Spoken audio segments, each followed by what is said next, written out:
Samantha by Oz Thomas and narrated by Luke Coyne. On a winding country road, far removed from time, there was a small house, and in this house lived a boy and his best friend, a cat named Samantha. This boy and cat did everything together. They went fishing together, wandered about the fields and forests together, and climbed trees and stared at the sky together.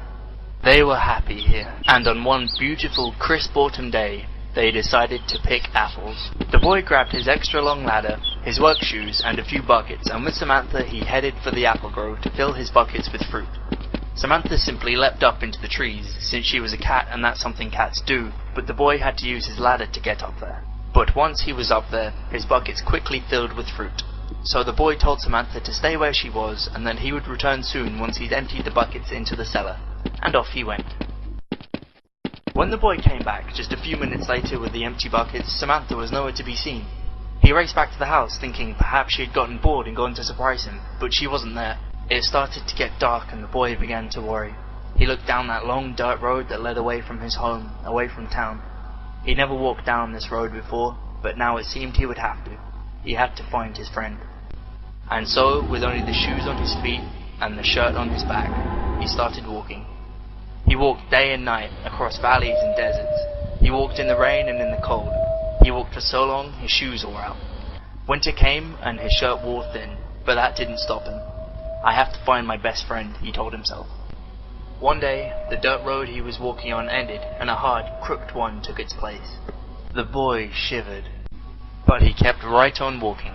Anything to find Samantha, he thought. Anything to find my best friend. The road was populated by scary people of every description. Everywhere the boy went, he asked them if they had seen Samantha, a black cat with soulful yellow eyes. And everywhere the boy went, the answer was no. But they didn't just say, "No, I haven't seen a cat." They'd say, "You don't need a cat, you're silly. You need a Mocha Supreme or an Avmaster 2000 or a set of Spanish encyclopedias." They offered him all manner of strange things, but he really only wanted to see his friend. Still, since he was trying to be polite, he took these things and added them to his ever-growing bag of stuff. One day, when he saw an old man sitting on his porch, and went up to him to ask him if he had seen Samantha, he was out of breath. Unluckily for him, the old man was the world's best salesman. The old man sold the boy an elixir which was guaranteed to cure all his ailments. The boy walked away with a smile on his face, but as he walked away, he began to feel that he was forgetting something. But what was it? He couldn't remember, and so he just kept on walking. He walked until he came upon a shop of antiques. Feeling the urge that he needed something, he went into the shop, looked around, and bought some used bubblegum. Then he went out searching for more things, shopping for bargains and completing his collections. As long as he kept busy, he didn't feel sad, but as soon as he stopped, he felt empty, like there was something he needed. But what was it?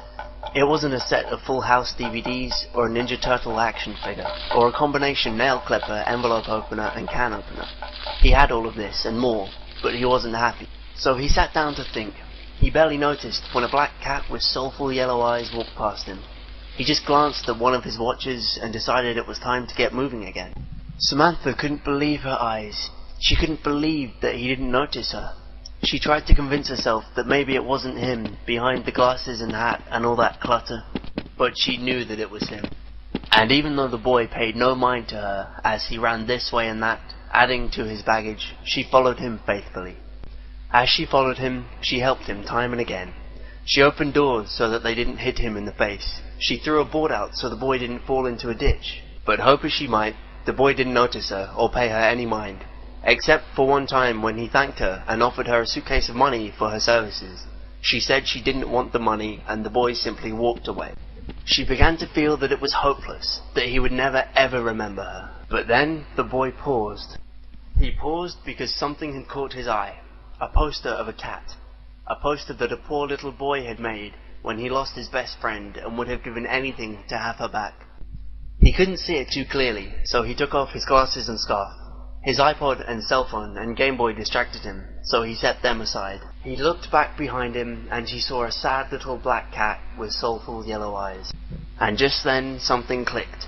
He walked up to her and asked, "Are you my cat? Are you Samantha?" And Samantha smiled and meowed and jumped into his arms. "You are," the boy said. "I finally found what I've been looking for all this time. I finally found you. Now let's go home." And they did, and they left everything else behind.